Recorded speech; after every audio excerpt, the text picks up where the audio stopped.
So in these next examples, they're going to get a little more elaborate. So I like to introduce a little shortcut for negative exponents and fractions.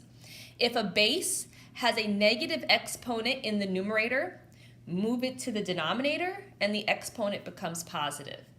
If a base has a negative exponent in the denominator, move it to the numerator and the exponent becomes positive. So we'll practice this little shortcut here in these next examples. So continuing on, we're trying to simplify each expression. So 3x to the fourth y to the negative 5. So remember my shortcut above, this is really a fraction all over 1. So I see that y to the negative 5, we do not like negative exponents.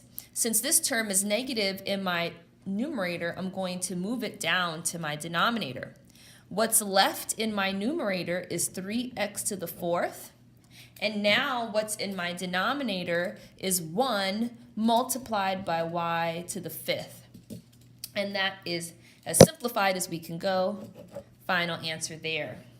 Number 6, once again, the opposite now. Since I have a negative number or a negative exponent in my denominator, I move it up to the numerator. So this becomes 1 times 3 squared in the numerator. Now what's left in that denominator? Remember there is always an invisible coefficient of 1 being multiplied by any number. So that's actually 1 left in the denominator. You don't have to do this step. So 1 times 3 squared is 9, divided by 1 is 9.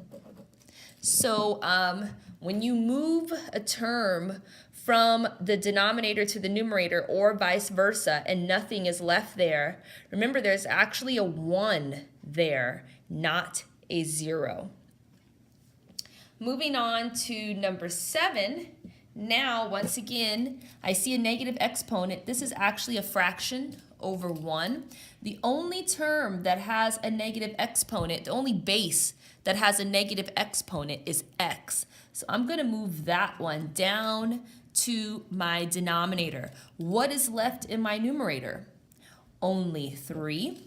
And then in my denominator, I'm going to have 1 multiplied by x to the positive 2 power now, because once I move it, that exponent changes to be positive. Now, number 8 looks similar, but it's actually very different the way we approach it, kind of.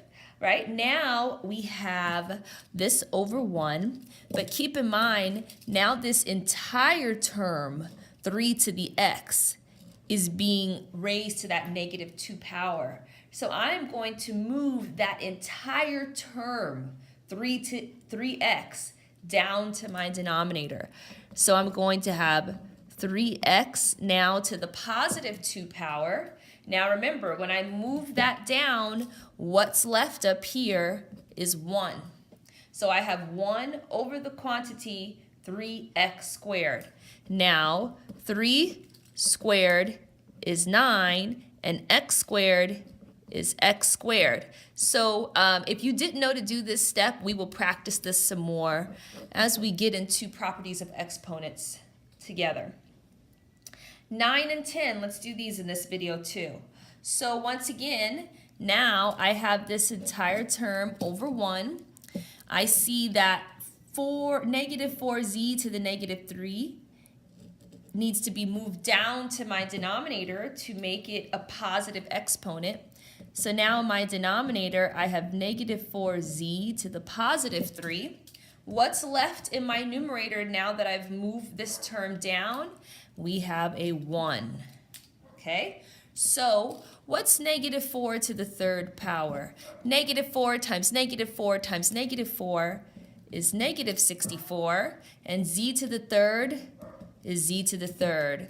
So once again, this step here, we will practice some more together. Last but not least on this page, I want to take this negative exponent and make it positive. How do I do that? I'm going to move it from my denominator up to my numerator, and that makes 10 times x to the positive 4 power in my numerator. What's left in my denominator? 1, which is the same as 10x to the 4th. So when we have fractions, move your negative exponent terms.